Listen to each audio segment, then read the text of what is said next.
Welcome to the Nonprofit Report, your update on nonprofit organizations, issues, and leaders. I'm your host, Mark Oppenheim, and today we're discussing how to shift the education system in America to level the playing field for all America's children with our special guest, Mikisha Nation of Teach for America of the Twin Cities. Mikisha, thank you so much for joining us. Thank you so much for having me, Mark. So, Mikisha, this is one of my favorite topics, right? Kids and education combined, right? It covers such a broad area. So I'm going to set this up just with a couple of stats here. America's children receive an uneven education at best, with school quality and student access to resources pretty much aligned to where wealth is in the country. So that by fourth grade level, there's a 24-month gap in reading level and an 18-month gap in math level for kids growing up in poverty versus their higher income counterparts.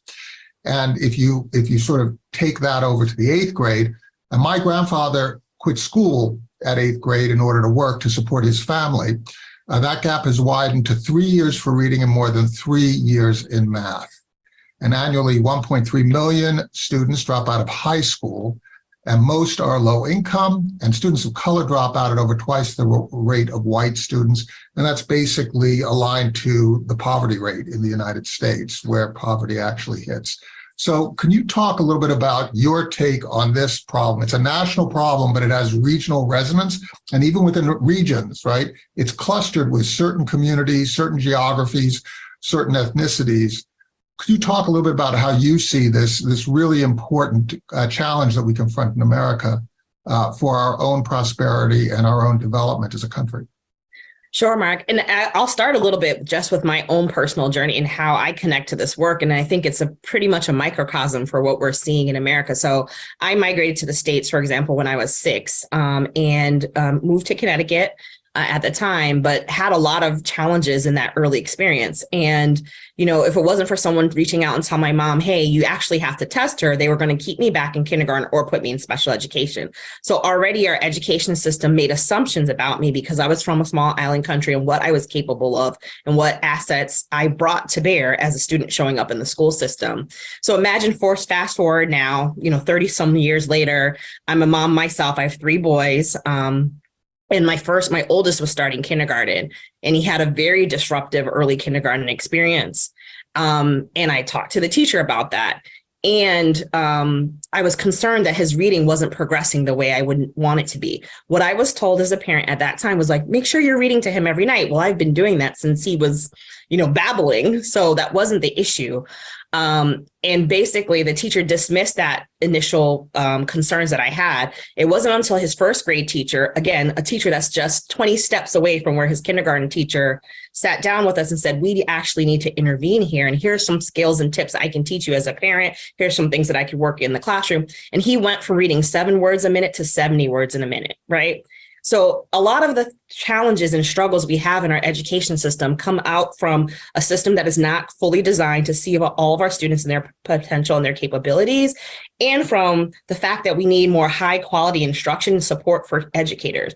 I think about how my son was able to gain so much from that first grade teacher who understood how to unlock his capacity to read.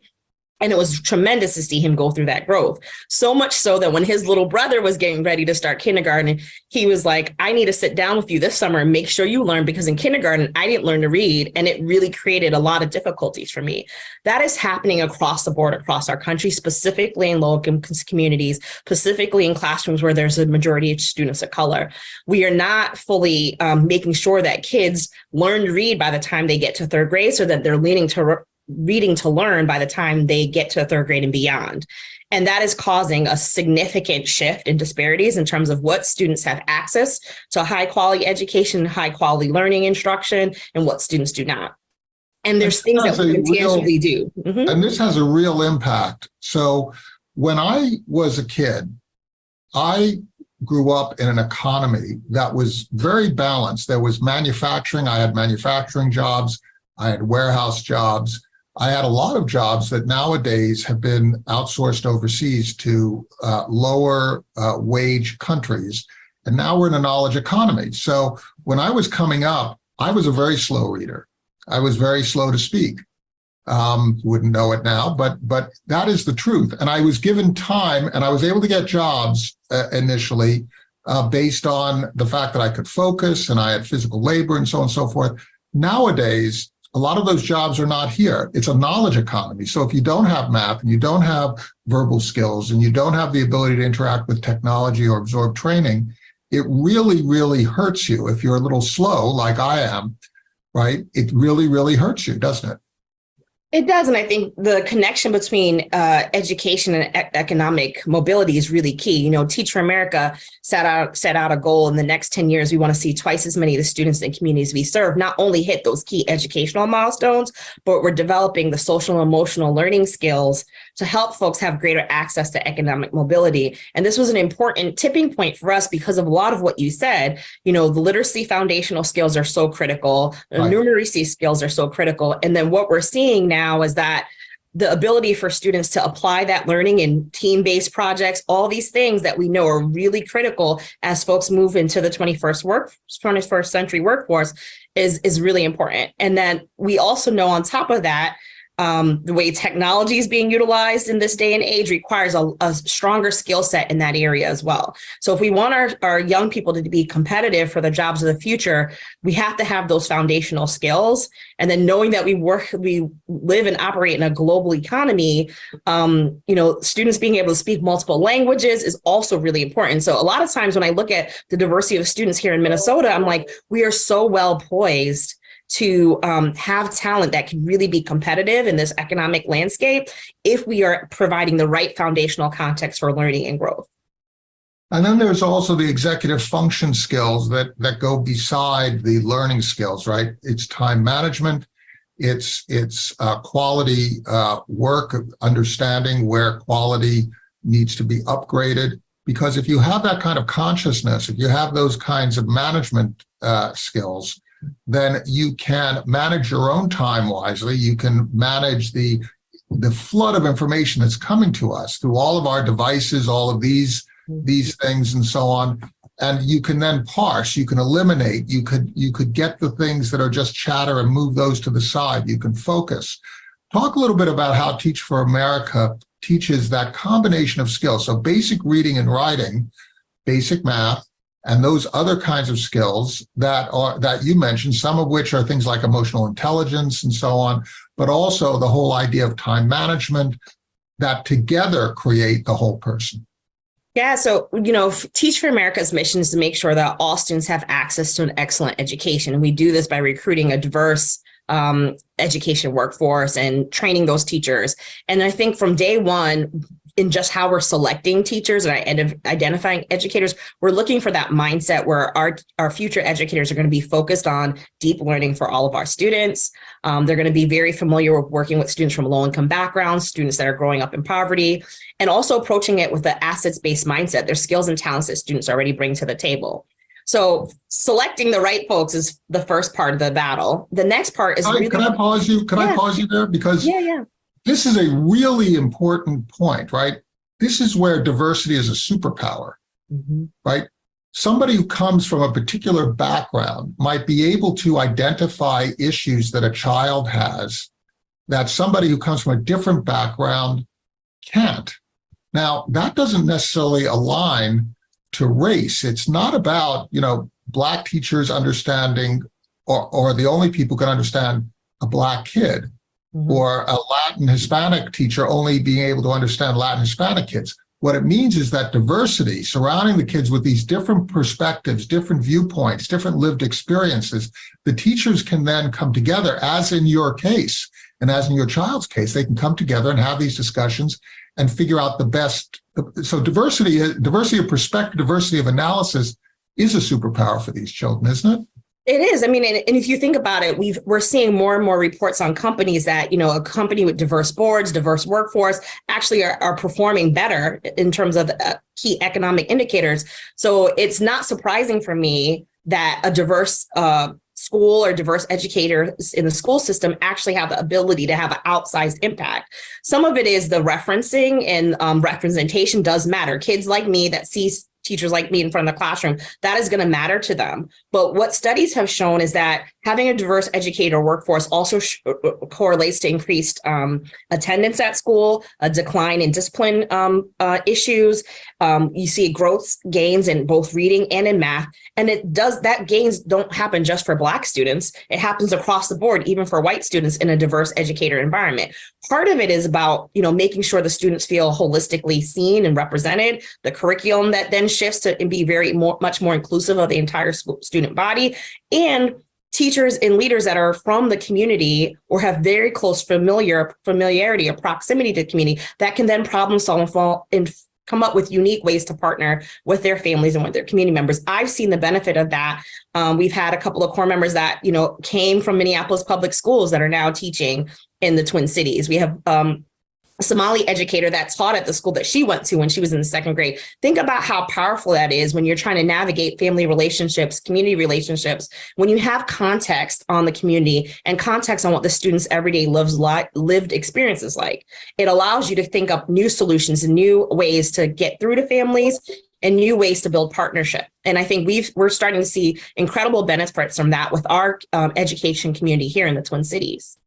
Well, particularly when you talk about language, right? When you talk about people who come from different places, and particularly in the United States, Spanish is such a strong linguistic thread, right? You have English, you have Spanish, then you have a whole multitude of other languages. I wish I spoke Spanish. I speak German and I speak English, but I wish I spoke Spanish. I wish my kids now wish that they had taken Spanish, which I, out of a slight envy as an adult, I would say, take Spanish, take it. They would say, no, Dad, no. But now they're like, God, I wish I spoke Spanish. And that really equips you from a career perspective in an advantageous state, whether you are going to be employed by or employing other people. Being able to speak a major language group here in the United States is a real advantage. How do you deal with these debates about whether multilingual education is good or bad, or how do you honor different traditional threads while creating this sense of America, which is also embedded in our language and how we speak to each other and how we communicate? That's a great question. And I think for me on the personal side, my kids started in Spanish immersion for pre-K preschool. And a lot of Spanish speaker? I'm solid. I'm not proficient as much as I would like to, but I studied Spanish. I studied abroad in Mexico. So I'm always like rusty. My kids will correct me every once in a while. That's good. Part of it was this desire for us to be a more holistic and inclusive community. And part of it was, for me, I knew they were more likely to have diverse educators in an immersion environment in their early childhood experience. And that's interesting. So that was one of the reasons. You were helping your kids to go on a Spanish thread because you felt that would give them access to more perspectives amongst their teachers. That's really an interesting, that is walking the talk, right? Yes. And I think what I appreciate about it, they went to Casa de Corazon and they had a very global curriculum. So from a very early age, my son, Marcellus, who's now 9, could point to a flag from a country in Latin America or South America and tell you what country it was on site, right? So you think about the power of that, fast forward when he's in college and many years from now, and has built that skill, but also this appreciation for understanding and valuing culture. America is a country that's made up of people from different backgrounds and different nationalities. The Twin Cities, I often say, our diversity is more diverse than you would even think. We have a strong Latin American community here from Mexico, from Central America, South America. We also have the Hmong community here. And we also have a strong and significant East African community. We are one of the states that was very open when refugee resettlement was happening in the 80s and 90s. And that diversity is here as part of a rich social fabric of this community. But to me, we have to be able to understand the strength that brings. And that's why language is so important. I think about newcomers that come to this country. A lot of my teachers will have a 9th grader or a 7th grader they've been in the country 6 months before they start school in the school year. And so they need to understand the linguistic strengths that they have in their home language, right? And also be able to help them with learning English as fast as possible, because we know that they're going to work and operate in an English dominant environment. But we do that in a way that honors and preserves their native language and also continues to build their skills and competence in their native language. So it's a both and, it's neither either or, right? We really want to make sure we're doing that. And I have an amazing alum, for example, Day Sensor, who runs a EDL program, English Language Development Program at Purdue Academy here. And they have seen record results in terms of getting kids up to proficiency in English and exiting them out of English language development programs. And to me, the beauty of that is providing the right supports, early intervention, thoughtful intervention actually accelerates their learning. And you can do that in a way that doesn't strip away the culture and the heritage of students, which is so important to their identity development. And let's look at how important that is for the country. If you take a look at the development of the world, Africa is a really important place, not only for extractive industries, but just for economic development and global diplomacy. For the health of the world's environment, Africa is so very important. Now, we have always benefited in this country from multilingual communities that are able to connect, be American, carry our values, but also connect internationally and spread throughout the world and create partnerships, which they're only able to do because of the education they receive, the acceptance they receive, the freedoms that they receive, the ability to grow and spread their wings. And it all starts with education, doesn't it? It does. It does. And I think understanding that we live in a global community and what that means in terms of access to resources, I think about the complete curriculum that tells us the story about America and where we are as a country, but also the importance of understanding how interconnected we are to a lot of other countries across the world. I remember my first time going to visit Nigeria for a friend's wedding and just being really struck by the innovation and entrepreneurship that was happening in that country and understanding kind of the geopolitical climate that they operate in. When students have an opportunity to connect what they're learning to real life experiences, it really creates more opportunities for them to think about their career trajectory, their future, and to foster kind of deeper dialogue and understanding. A lot of times people will say, well, do well in school, get a good education, then you go to college. And I think what our students are asking us, especially coming out of the pandemic, is how is what I'm studying now relevant to what I will do in the future? And teachers that really have that unique ability to connect those learnings and those experiences and that exposure help students understand and start to carve that path for themselves as early as middle school. Well, you want to see innovation, right?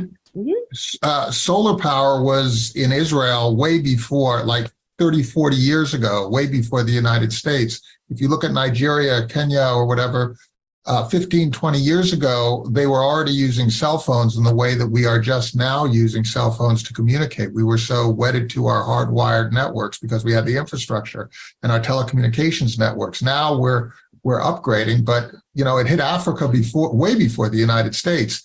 If you take a look at solar as a sort of a micro solution, not infrastructure driven, not centralized, but micro solutions, or other solutions to moving water to arid lands. A lot of those are created by inventors in these countries, and that's where the collaboration could be so very powerful. I'd like to ask you a question about history, because we're seeing this movement in the United States where the teaching of history is becoming legislated in a way that preserves sort of a 1950s view of how history is taught, which is to look away from the tragedies that informed European and Native American interactions during the hundreds of years that unfolded.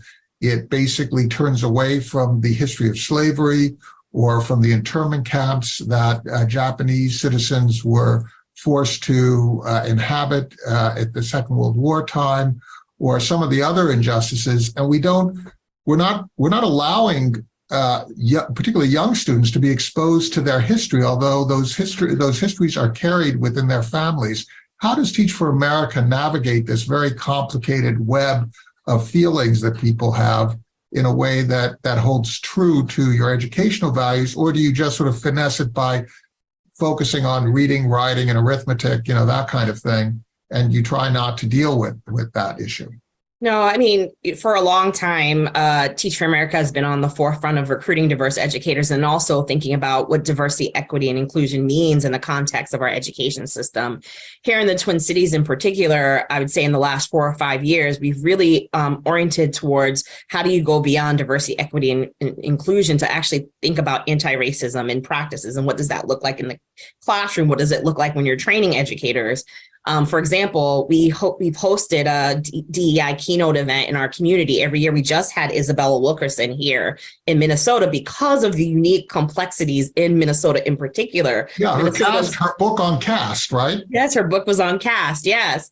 And we talk about the fact that Minnesota is a tale of two states. Depending on your economic background, the color of your skin, your ethnicity and origin, you can have a completely different set of experiences here in the education system, in the healthcare system, in housing. And so it's really important for us to actually bring people together to understand our history and how our societal constraints are impacting access to opportunities even to this day. And so to borrow kind of a metaphor that Isabel Wilkerson uses, if you got a new house and you bought this house, you wouldn't just take it as face value that everything is okay, right? You'd have somebody come in, inspect it, kind of understand what's going on, and then you come up with solutions for the things that are happening. Like, hey, the wiring needs to be redone. Hey, there's this issue with the plumbing. In some ways, America, whether we were here or direct benefits from our history of slavery or internment camps or a number of the injustices that have happened, it still plays out in some aspect of our society today. So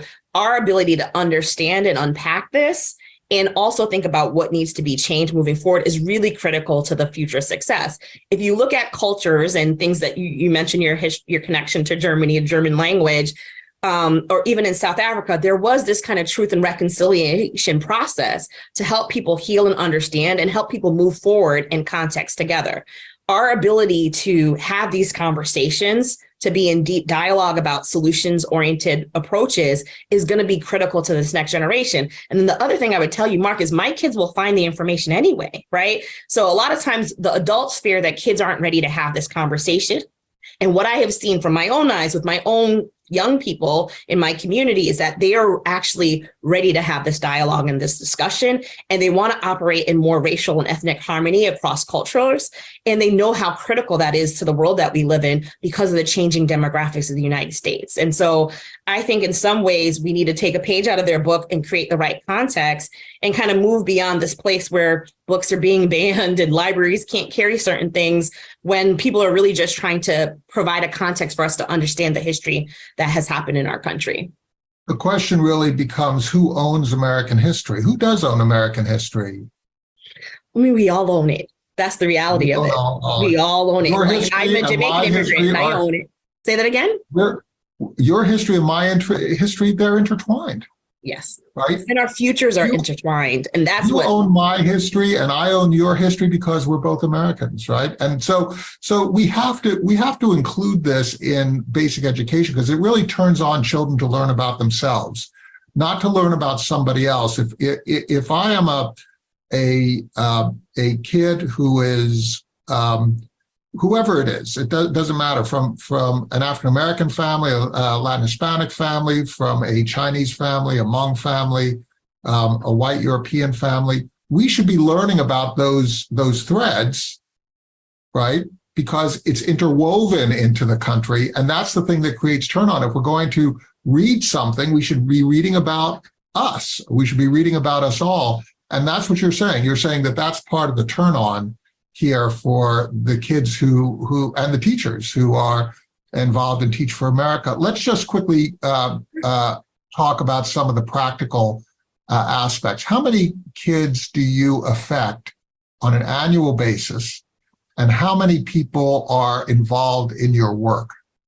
So for Teach for America nationally, we have now over 60,000 plus alums. So those are folks that have done Teach for America that are, still in education or working in other fields that impact local communities. We're the largest supplier of diverse educators in the country, the largest supplier of STEM educators in the country, and annually we'll serve or impact, well over 200,000 students. This upcoming year, we actually, because there's been such a hard time in education, we're actually trending ahead of where we thought we would be, where we have 2,400 new teachers that are going to start this summer and get ready for the fall. And that's pretty remarkable considering education as a point of entry in a sector has had a really hard time during COVID. And we saw declining applications, not just to Teacher America, but to School of Eds across the country. So I'm really excited about this incoming cohort of first year teachers that are starting this summer with their summer pre-service and then in the school year in the fall. In the Twin Cities in particular, we have almost 1,000 alums who've done Teacher America here in Minnesota. And more than 50% of those alums are still in school-based roles. So I'm really excited. May is oftentimes Teacher Appreciation Month. Our team just went out and delivered some goodies and treats to our teachers to celebrate them. But they're doing incredible work here in the Twin Cities communities across several schools, both charter schools, public schools, and a number of our alums are still working in the education workforce. And then for our alums that are not working in education, I think about how powerful it is to have somebody in the public defender's office or someone that's a pediatrician that has actually spent time in the classroom with kids. That's part of our theory of change too. Like, it's not about the 2-year commitment to work in a low-income school or under-resourced school. It's about that lifetime commitment to being an advocate for education equity and to make sure you're partnering to support the well-being of students and families. And a number of our alums carry that out. Some of them are on the school board in our community. Some of them are on city council. And part of that is really designed to help them understand where is their ability for them to enact change that allows us to see more students learning, leading, and thriving in the Twin Cities. And if you're going to unite here in these United States, what better cause to unite behind than the education of children? Mikisha Nation for Teach for America, Twin Cities, thank you so much for explaining the content of your programs, the work that you do. Please thank your board, thank your donors, thank your staff, and most of all, please thank your teachers who are doing the work of building the country. Thank you so much. Thank you so much, Mark.